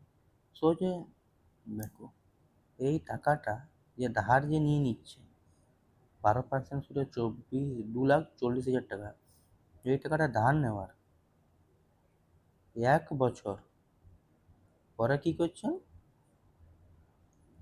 5,200 টাকা বাড়ি ভাড়া পাচ্ছেন। ওকে, সো কি বলা হয়েছে? ধার নেওয়ার কত বছর পর তিনি বাড়ি ভাড়ার আয় থেকে ব্যাংকের টাকা সুদ সহ শোধ করবেন। সো এখানে অঙ্কটাই কি বলা হয়েছে? বলছে 1 বছর পর তো তিনি ধার নেওয়ার 1 বছর পর কি করছেন? বাড়ি ভাড়া পাচ্ছেন 5,200 টাকা করে প্রতি মাসে। ওকে, সো কি বলা হয়েছে অঙ্কটায়? সে তিনি যদি প্রতি মাসে ধার নেওয়ার এক 1 বছর পরে প্রতি মাসে যদি 5,200 টাকা পাচ্ছে, সো এই 5,200 টাকাটা নিয়ে এই 12% সরল সুদের হারে 2,40,000 টাকা, এটা বাড়বে কিন্তু সুদের হারটা 12% সুদের হারে বেড়ে বেড়ে যে টাকাটা হবে, ভাবো এক্স অ্যামাউন্ট হলো। তো এই 5,200 টাকা দিয়ে এক্স অ্যামাউন্টটা কমপ্লিট করতে ওকে কত সময় লাগবে? এখানে অঙ্কটা এটাই বলা হয়েছে। অঙ্কটা এখানে সিম্পল, যে 12% সরল সুদের হারে যে তিনি যে 2,40,000 টাকা যে ধার নিচ্ছেন, ওকে, ব্যাংক থেকে ধার নিচ্ছেন। সো এই টাকাটা ধার নেওয়ার 1 বছর পরে, দেখো 1 বছর পরে প্রতি মাসে কি করছেন? 5,200 টাকা করে ভাড়া পাচ্ছেন ঘর থেকে। সো এই 5,200 টাকা দিতে দিতে কত বছর লেগে যাবে? এই যে 5,200 টাকা যে লাগছে, এই 5,200 টাকা টাকা দিয়ে এই টাকাটা, এই যে টাকাটা এখানে যে বলা হয়েছে, এই 5,200 টাকা দিয়ে এই 12% সরল সুদের হার এই টাকাটা দিতে কত বছর লেগে যাবে? কত বছর লাগবে? এটাই বলা হয়েছে। তো এখানে আমরা কি করব? বছরটাকে টি ধরে নেব, যে ধরি টি বছর লাগবে। দেখো এভাবে অঙ্কটা হবে। তোমরা আশা করি অঙ্কটা বুঝে গেছো। এটা বারবার তোমাদেরকে বলা হচ্ছে যে তোমাদেরকে এটা নিয়ে টোটাল 3টা এক্সপ্লেনেশন দিলাম, শুধু কেন? বোঝানোর জন্য। ডাইরেক্ট অঙ্কটা করে দেবো, মাথায় ঢুকবে না। দরকার হলে বারবার দেখো, অঙ্কটাকে একবার বোঝার চেষ্টা করো, এখন করার চেষ্টা করো না, আগে বোঝো। যখন অঙ্কটা কমপ্লিট হয়ে যাবে তখন বুঝে যাবে যে কেন হলো। একটা জিনিস সবসময় মনে রাখবে যে 12% সরল সুদের হারে কি 2,40,000 টাকা ব্যাংক থেকে যদি উনি ধার নিচ্ছেন, মনে রাখবে 12% সরল সুদের হারে 2,40,000 টাকা ধার নিচ্ছেন ব্যাংক থেকে। ধার নেওয়ার 1 বছর পরে তিনি 52,000 টাকার হিসাবে বাড়ি ভাড়া দিচ্ছেন। বাড়ি ভাড়া মানে পাচ্ছেন। সো 1 বছর টাইমটা কিন্তু গ্যাপ, ওখানে কিন্তু টাকা দিচ্ছে না। তো এই 52,000 টাকাটা প্রতি মাসে যে পাচ্ছেন, তো যে কত মাসের পর বছর, বছরের পর বছর লেগে লেগে কত বছর লেগে যাবে এই টাকাটা শোধ করতে 12% সরল সুদে হারে এই টাকাটা। তো প্রথমে আমাদেরকে একটা এই টাকাটা বার করে নিতে হবে, তারপরে আমাদেরকে এই টাকাটা বার করতে হবে 52,000 টাকার হিসাব। সো চলো, আশা করি তোমরা এবারে আশা করি তোমরা বুঝে গেছো। Do it. এটা হাঁটিয়ে দিচ্ছি একবার।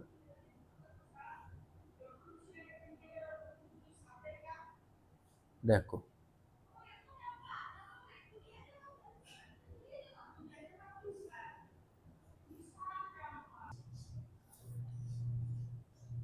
এখানে কি হবে, এখানে হবে এ দেখো, ধরি রহমত চাচা, দেখো সো ধরি রহমত চাচা কি বলা হয়েছে, ধার নেওয়ার কত বছর পর তিনি বাড়ি ভাড়ার আয় থেকে ব্যাংকের টাকা সুদ সহ শোধ করবেন। একটা জিনিস মনে রাখবে, বাড়ি ভাড়াটা কখন পাচ্ছে? 1 বছর পরে। ধার নেওয়ার 1 বছর পর থেকে তিনি বাড়ি ভাড়াটা প্রতি মাসে পাচ্ছেন, প্রতি মাসে 52,000 টাকা পাচ্ছেন। 1 বছরের টাইমটা কিন্তু গ্যাপ আছে। তো এখানে তো 1 বছরটা হবে না, ধার নেওয়ার কত বছর পর এখানে জিজ্ঞেস করেছে। সো আমি কি করব, ধরি রহমত চাচা ধার নেওয়ার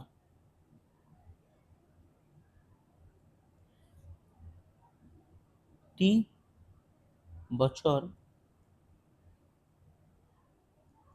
পরে বাড়ি ভাড়া বাড়ি ভাড়ার আয় থেকে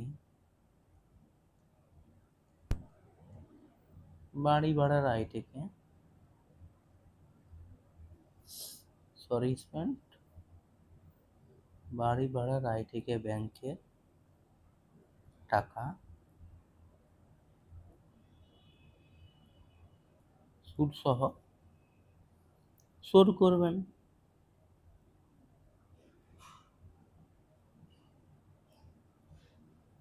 আশা করি তোমরা এতটা বুঝে গেছো। তো এখানে প্রথমে আমাদেরকে টি বছরেরটা বার করে নিতে হবে, তারপরে তো আমি এটা দেখব যে প্রতি মাসে যে পাচ্ছে 1 বছর পরে ধার নেওয়ার, ওটা আমি পরে দেখব। প্রথমে আমি এটা করব যে ধরি রহমত চাচা ধার নেওয়ার টি বছর পরে বাড়ি ভাড়ার আয় থেকে ব্যাংকের টাকা সুদ সহ শোধ করবেন। এবারে কি হবে,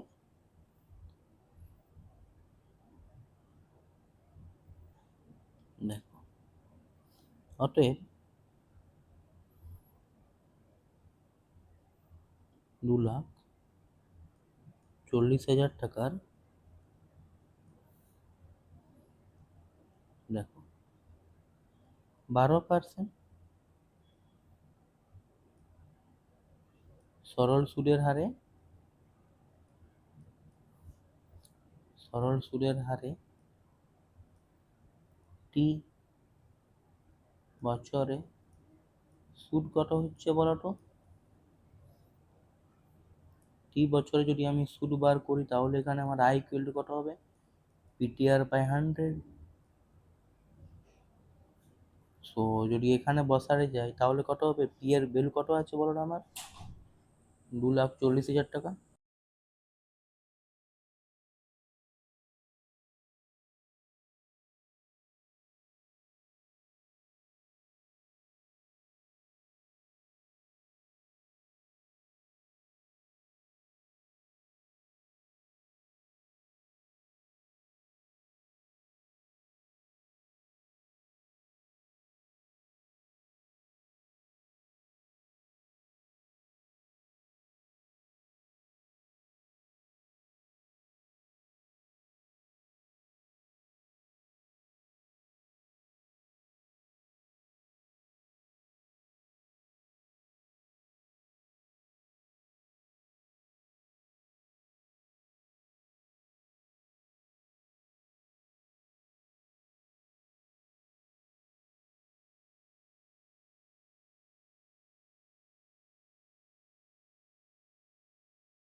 সো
কি দেওয়া আছে দেখো, রথিনবাবু তার দুই মেয়ের প্রত্যেকের জন্য ব্যাংকে এমনভাবে টাকা জমা রাখেন যাতে প্রত্যেক মেয়ের বয়স যখন 18 বছর হবে তখন প্রত্যেক মেয়ে কত পাবে,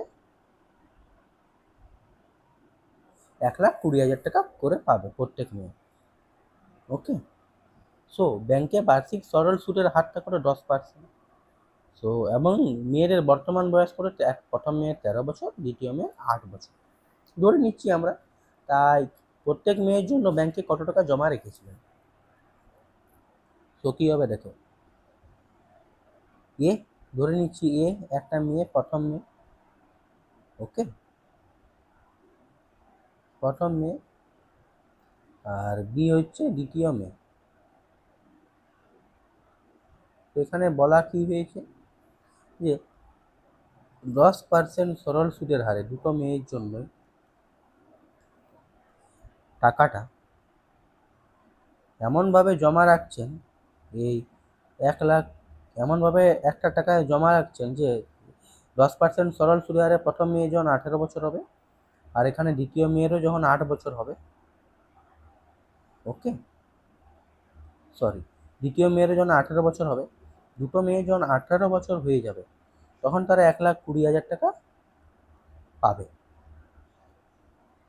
তো এখানে বলা হয়েছে যে কত টাকা জমা রেখেছিল, কত টাকা তাহলে জমা রেখেছেন।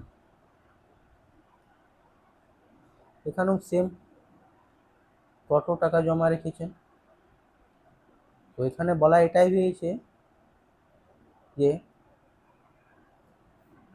10% সরল সুদের হারে তিনি কত টাকা জমা রেখেছেন, যে যখন দুটো মেয়েরই 18 বছর হয়ে যাবে তখন তিনি 1,20,000 টাকা পাবে, দুটো মেয়েই পাবে। এও নিজের 1,20,000 টাকা পাবে, দ্বিতীয় মেয়েও 1,20,000 টাকা পাবে। তো তাহলে দ্বিতীয় মেয়ের এখন বয়স কত, 8 বছর। সো যখন 18 হবে তখন পাবে, এখন কত বছর, তাহলে 8 বছর। তাহলে ওর পেটে কত বছর লাগবে, এখনো 10 বছর লেগে যাবে। আর প্রথম মেয়ের এখন বয়স কত, 13 বছর। তো এও এর 18 বছর বয়সে পাবে, তাহলে কত বছর লাগবে পেটে প্রথম মেয়েকে, 5 বছর। তাহলে প্রথম মেয়ে 5 বছর আর দ্বিতীয় মেয়ে 10 বছর পরে 1,20,000 টাকা পাবে। তাহলে দেখো তুমি এখানে টাইম দেওয়া আছে, সুদের হারও দেওয়া আছে, এখানে দেখো টাইম দেওয়া আছে, সুদের হারও দেওয়া আছে। ওকে, আর কি বলা হয়েছে, সুদ সহ পাবে। তাহলে এখানে আমাকে সুদটা বার করতে হবে, প্রথমে সুদ বার করতে হবে, আর তারপরে সুদ আসল বার করতে হবে। সুদ আসল, তো সুদ আসল থেকে আমি সুদ প্লাস আসল দুটোই পেয়ে যাব। আশা করি তোমরা এখানে অঙ্কটা বুঝে গেছো যে প্রথম মেয়ে এখন যদি 13 বছর চলে, তো 13 বছর চলছে, তো সে ওর 18 বছরে পাবে। তাহলে মাঝে কত বছর হচ্ছে, 5 বছর লাগবে ওকে টাকা পেতে। আর বি, ওর এখন 8 বছর চলছে বয়স, ওর 18 বছর বয়সে পাবে। তাহলে ওকে কত বছর লাগবে টাকাটা পেতে, 10 বছর। তো বলছে যে 10% সরল সুদে হারে এমনভাবে টাকাটা জমা রেখেছেন, 10% সরল সুদের হারে টাকাটা এমনভাবে জমা রেখেছেন যে তারা যখনই 18 বছর কমপ্লিট হবে 1,20,000 টাকা পেয়ে যাবেন। তো বলা হচ্ছে যে টাকাটা তাহলে কত রেখেছিল, এটা তাহলে অঙ্কটা। আশা করি তোমরা বুঝে গেছো। তো এবার আমরা অঙ্কটা করছি, দেখো।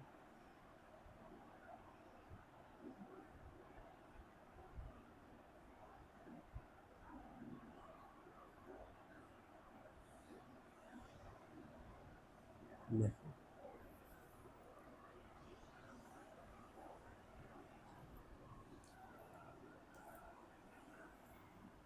তাহলে কি হয়ে যাবে, ধরি রথিনবাবু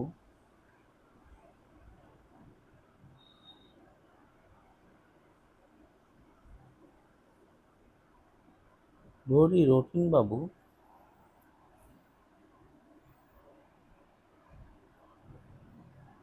আরে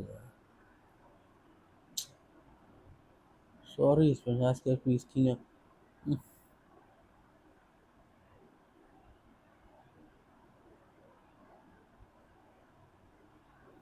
ধরি রতিন বাবু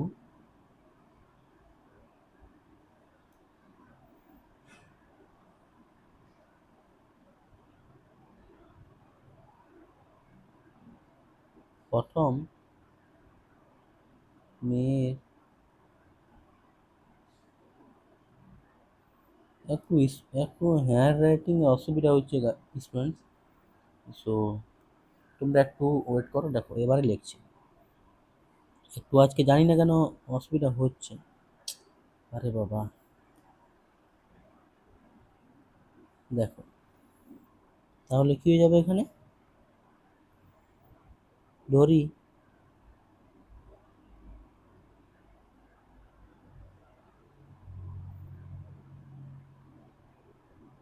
রথিন বাবু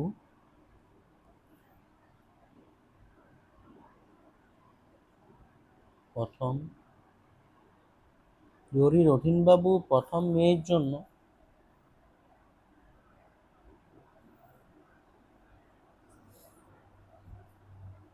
কত আসল পি ইকুয়াল টু P1 টাকা রেখেছিলেন, P1 টাকা ব্যাংকে জমা রেখেছিলেন।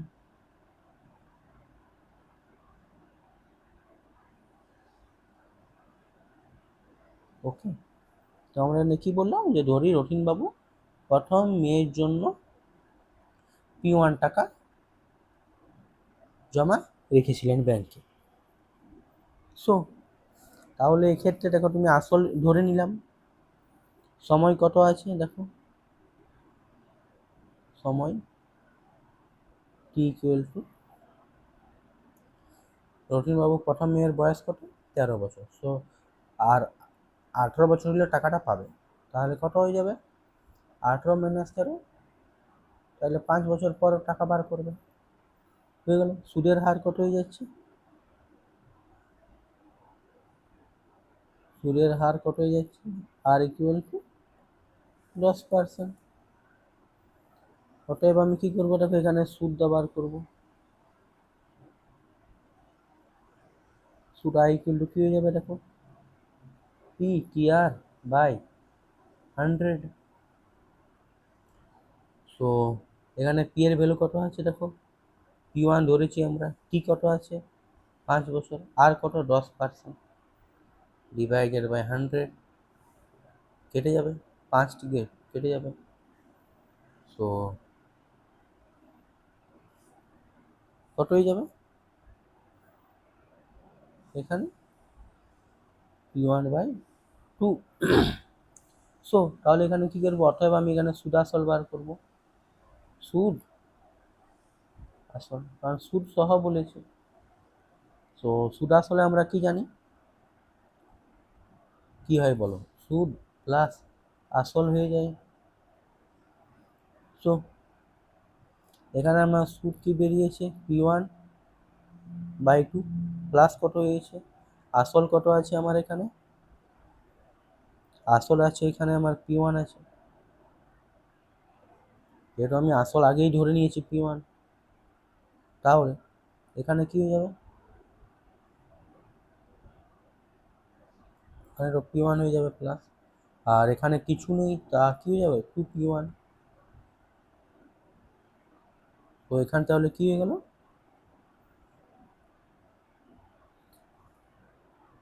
দেখো তাহলে এখানে কি হয়ে যাবে, P1 plus 2P1, P1 plus 2P1 এ কি হয়ে যাবে বলো, এ একটা P1 তো তাহলে কি হয়ে যাবে 3P1 হয়ে যাবে। আশা করি তোমরা এটা বুঝে গেছো 3P1 কেন হচ্ছে। তো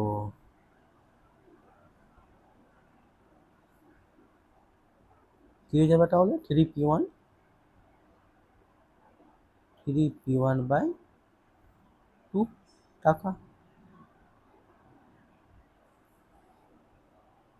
ওকে, এটা সুদ আসল হয়ে গেল আমার। তাহলে এবারে কি হবে?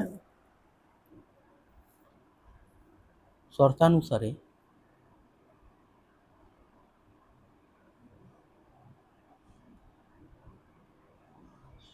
শর্তানুসারে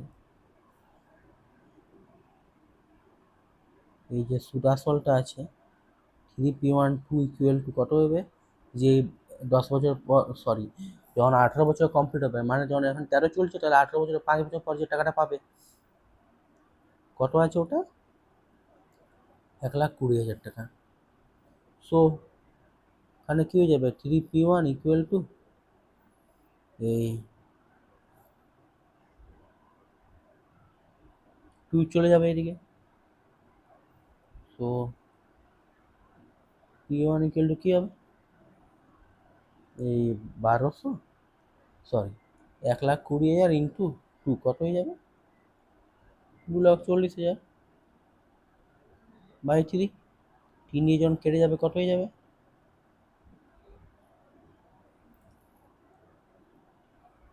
80,000 হয়ে যাবে। তাহলে কত হয়ে গেল?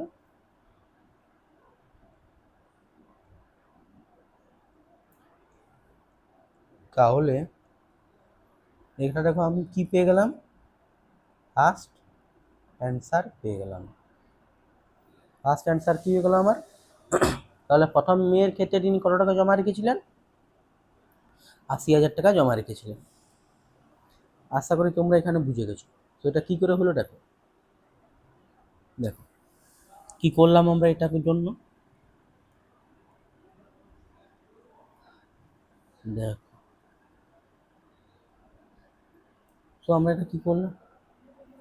আমরা এখানে করলাম যে ধরে নিলাম যে রথীনবাবু, এখানে যেহেতু বলাই হয়েছিল যে তিনি কোন মেয়ের জন্য কত টাকা ব্যাংকে জমা রেখেছিলেন, 1,20,000 টাকা যদি পাচ্ছে, যখন ওটা 18 বছর হবে যখন পাবে, তাহলে কত টাকা জমা রেখেছিলেন। কী করলাম আমরা এখানে? আমি ধরে নিলাম যে রথীনবাবু প্রথম মেয়ের জন্য পি টাকা ব্যাংকে জমা রেখেছিলেন, p1 টাকা।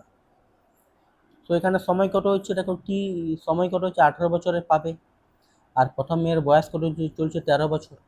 তো দেখো 18 বছরের টাকাটা পেয়ে যাবে, আর এখন মেয়ের বয়স চলছে 13 বছর, তাহলে তার কত বছর পরে পাবে? 18 মাইনাস 13 সমান 5 বছর পরে পাবে টাকাটা। সো তাই এখানে কি করলাম?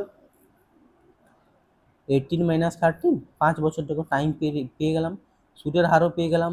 দেখো তাহলে এখানে আই দিয়ে যে পিটিআরের যে ফর্মুলা, তো সুদ পেয়ে গেলাম আমরা এখানে।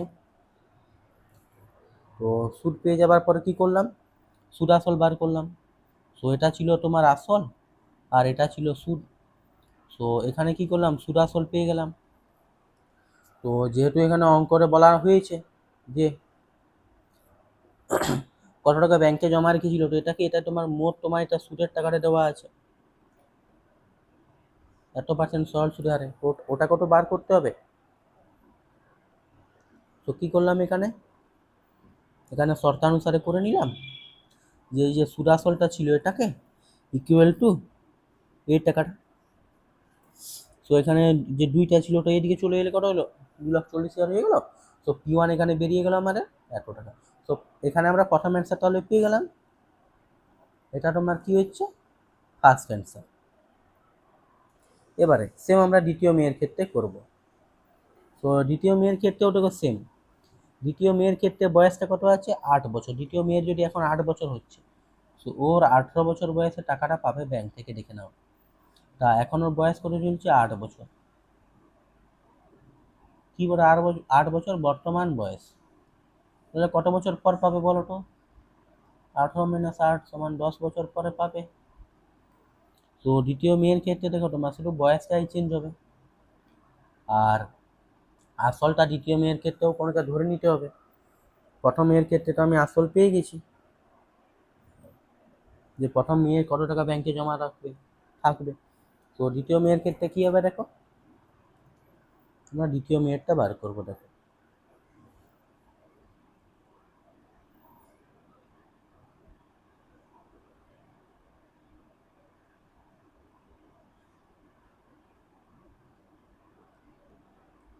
দ্বিতীয় মেয়ের ক্ষেত্রে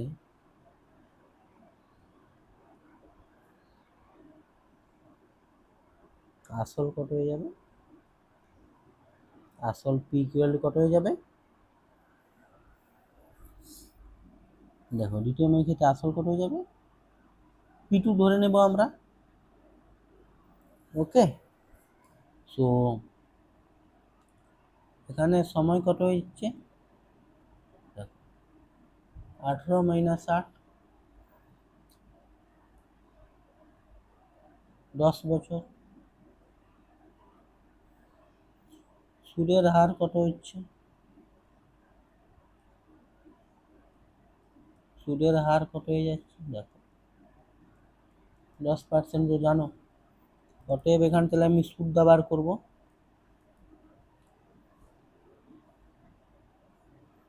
সুদ কত হয়ে যাবে আমার, দেখো I equal to PTR by 100।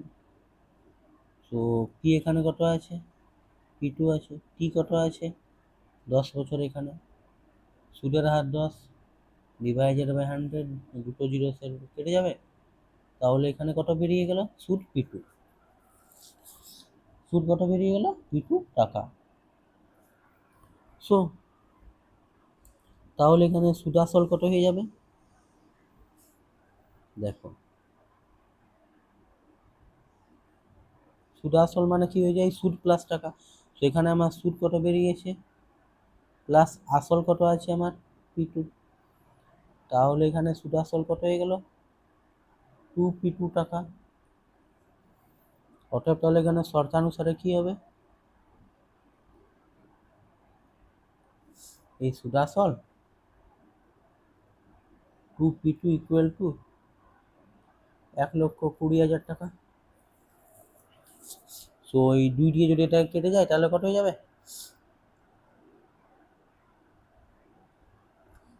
So দেখো 60,000 টাকা হয়ে যাবে। তাহলে এখানে দেখো তুমি সেকেন্ড অ্যান্সার কি হলো, পেয়ে গেলে। তো দ্বিতীয় মেয়ের ক্ষেত্রে তাহলে কত টাকা জমা রেখেছিল, 60,000 টাকা। এটাও আমরা সেমভাবেই বার করলাম। দ্বিতীয় মেয়ের ক্ষেত্রে আমরা আসল ধরে নিলাম পি2 টাকা। সময় দ্বিতীয় মেয়ের বয়স হচ্ছে এখন 18 ছিল, 18 বছর বয়সে পাবে, আর এখন বয়স বর্তমান বয়স আছে 8 বছর, তাহলে কত বছর পর পাবে, 10 বছর পর পাবে। সুদের হার আর 10%।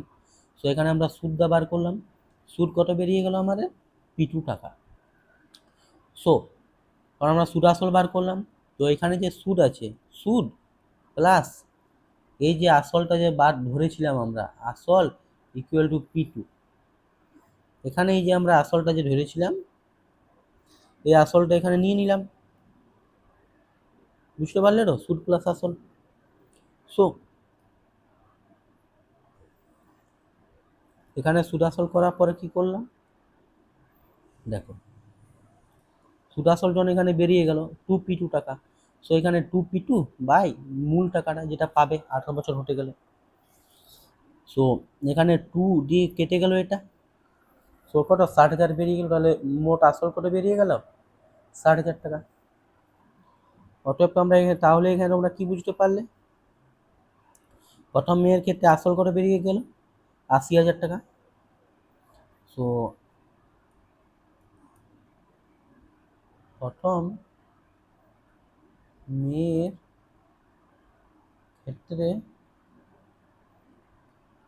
80,000 টাকা, আর দ্বিতীয় মেয়ের ক্ষেত্রে কত, 60,000 টাকা। ব্যাংকে জমা রেখেছিলেন যে তাড়াতাড়ি 10 বছর যখন হবে তখন 1,20,000 টাকা পাবে। 10% সরল সুদের থেকে এই টাকাটা জমা রাখা হয়েছিল। তো তুমি তাহলে এখানে অ্যান্সারও পেয়ে গেছো। আর অঙ্কটা একবার দেখে নাও, চলো লিখে নাও যদি চাও তাহলে।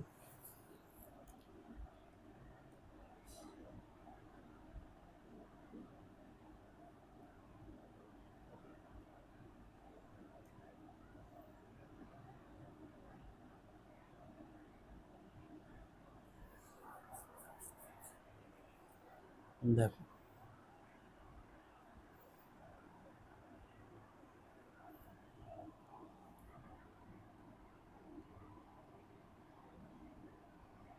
ভিডিও যদি পজ করতে চাও পজ করে লিখে নিতে পারো। ওকে, এবার দ্বিতীয় মেয়ের ক্ষেত্রে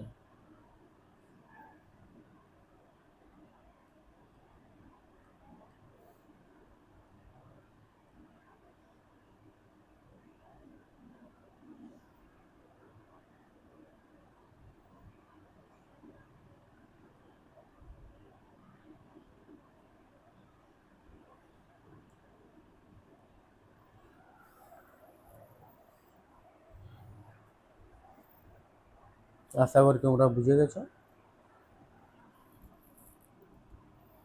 এবারে আমরা এমসিকিউর ওপর যাব। তো আজকে তোমাদের এই অনুশীলনীটা কমপ্লিটলি শেষ হয়ে গেছে।